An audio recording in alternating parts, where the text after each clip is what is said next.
Well, the high school football season is getting very, very interesting, and you'll see why in a minute here. Yeah. To discuss it all, we have Andy Hilton with us from Recruit757.com. This is our Friday Night Flights, Recruit757, top 10 teams in Hampton Roads. We're going to get right into it, Andy. First of all, let's look at 10 through 6. Already, Andy, what stands out? There's some interesting teams in here. Indian River bounces back with their win over Kings Fork. Salem has been solid in the Beach District.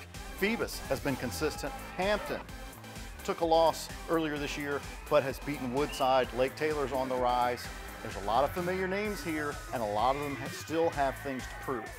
Something that really stands out here, Andy, Salem. At number 9, I think there's some that would argue maybe they should be higher. This Beach District is a lot of fun to watch right now. When you have Cox, you have Lansdowne, undefeated, 4-0 for the first time since 2005. We're going to hear some arguing about the Sun Devils being a little higher. There might be, but the challenge is with the Beach District, there's really no dominant team. Salem has been good and strong and consistent. They've beaten a down Ocean Lakes team.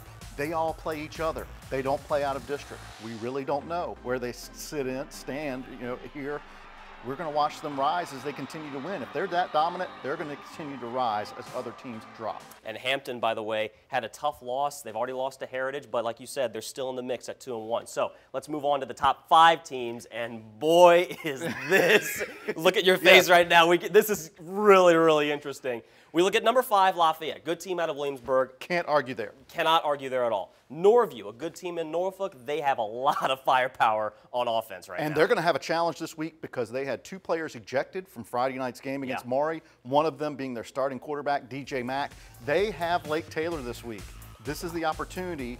If they're going to beat Lake Taylor, this would be the year to do it, but they're going to do it without their starting quarterback if they can do it. Their starting quarterback, who, by the way, has been lighting it up the last couple of weeks, so that is a tough, tough loss. Now, Bishop Sullivan, from 1 to number 3, I guess that one loss really hurt them. They lose. They lose to Bishop McNamara out of Maryland. This is another instance. It's sort of like the Beach District, except they don't even play any local teams. So we're taking them as sort of a fish out of water, trying to compare them against the other teams in the region. If they played Heritage or Oscar Smith, they might beat them. But we also expected them, and we have to make them prove that they can continue to win even with a tougher schedule out of the area. Therefore, Heritage winning, Oscar Smith winning, they get the benefit of the doubt. This week, they are number 2 and number 1. We'll see what happens from here. And Heritage, by the way, again, there may be some out there who argue they could be the number 1 team right now. They've beaten Lake Taylor, and also they've had a big win over Hampton right now, so they've beaten 2 perennial state contending teams, and right now they're at number 2. Oscar Smith, can they hold that number 1 spot? And Oscar Smith has a Southeastern District schedule. That's all that's remaining. They've run the table for, what, 83 games? 84 games now? 84 games now. They've just got to continue to prove it. Heritage has to continue to prove it. They still have a game against Phoebus coming up.